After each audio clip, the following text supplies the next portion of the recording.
உள்ள வாங்க சார்.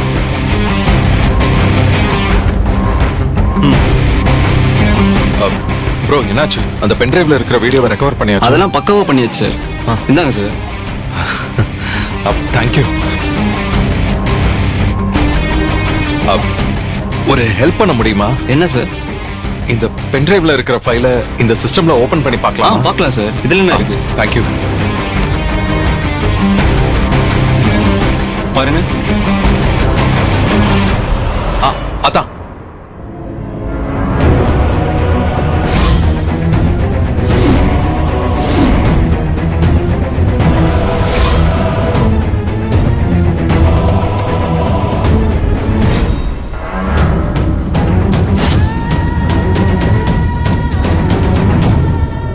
என்ன சார், வீடியோ ஒழுங்கா ப்ளே ஆகுதா?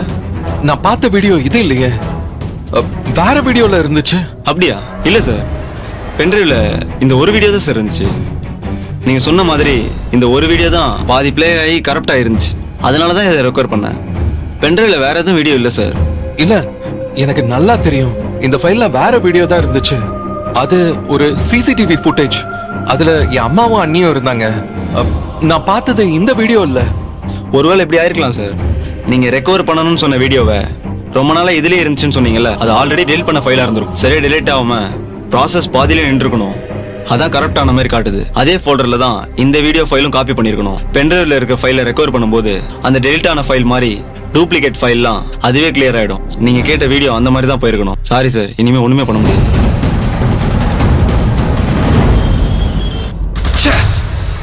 மிஸ் ஆயிட்டாளே. இல்ல, விடமாட்டா அவளை. அந்த சத்தியை கொல்லாம விட மாட்டேன்.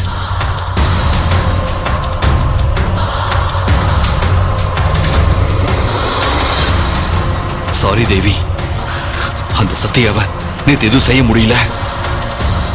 எப்படியோ தப்பிச்சிட்டா. எனக்கு இப்பதான் புரியுது அவ ஏன் நேத்து சாகலன்னு. தெரியுமா? அவளோட உயிர் ஏன் கையால தான் போகணும்னு இருக்கு. கூடவே இருந்து உனக்கு இவ்வளவு பெரிய துரோகத்தை செஞ்சிருக்காள்ல.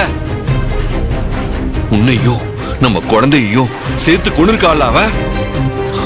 உன்னை என்கிட்ட இருந்து பிரிச்சு என் வாழ்க்கையவே கேள்விக்குறியாக்கிட்டா அவ. அவளை நான் சும்மா விட மாட்டேன் தேவி, நீ கவலைப்படாத. அந்த சத்திய நாளைக்கு கோர்ட்டுக்கு போவாள்ல, அப்ப அவளை நான் கொல்றேன். என் கையாலேயே கொல்றேன் தேவி. நாளைக்கு வரைக்கும் எதுக்காக வெயிட் பண்ணணும்? இப்பவே என்ன கொன்னுடுங்க.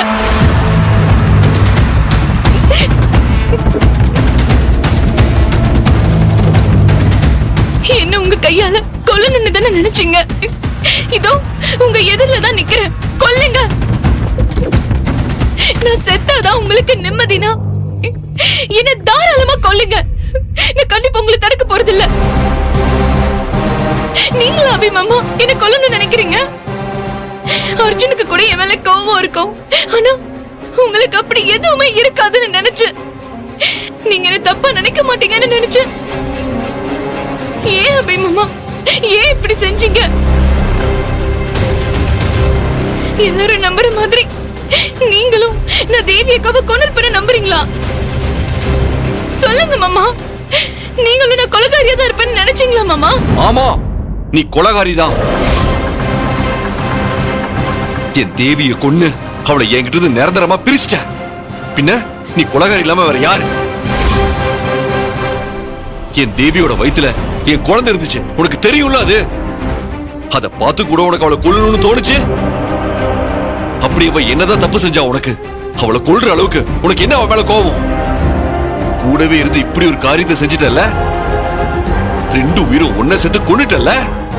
உன்ன போய் நல்லவன் நினைச்சிட்டு இருந்த பாரு, கொலைகாரி. தேவி ஏண்டி கொன்ன? சொல்றீ, என் தேவியை ஏன் கொன்ன? கோர்ட்ல தேவி அக்காவை நான் தான் கொன்னேன்னு இன்னும் ப்ரூவ் ஆகல. ஆனா அதுக்குள்ள நான் தான் கொலைகாரின்னு நீங்களே முடிவு பண்ணிட்டீங்கல்ல. இதுக்கு மேல ப்ரூவ் பண்றதுக்கு என்ன இருக்கு? அதான் தேவி அடிச்சு கொண்ட இரும்பு ராட்ல உன் கையில இருக்குல்ல. சேது மாமா சொன்ன மாதிரி நீ கண்ணதாசன் தெருவுக்கு போயிருக்க. ஆனா என்கிட்ட அன்னைக்கு நீ போகலன்னு போய் சொன்னல. ஆனா அர்ஜுன் நீ போனதுக்கான ப்ரூஃப காட்டினான்ல. என்கிட்ட போய் சொன்ன நீ தேவியை கொண்டிருக்க மாட்டேன்னு என்ன நிச்சயம்? ஆட்டோல உன் கூட இருந்தது கண்டிப்பா தேவியா தான் இருக்கணும். நீதான் அவளை கொன்றிருக்க. இல்ல அபி மாமா, சத்தியமா தேவி அக்காவை நான் கொல்லல.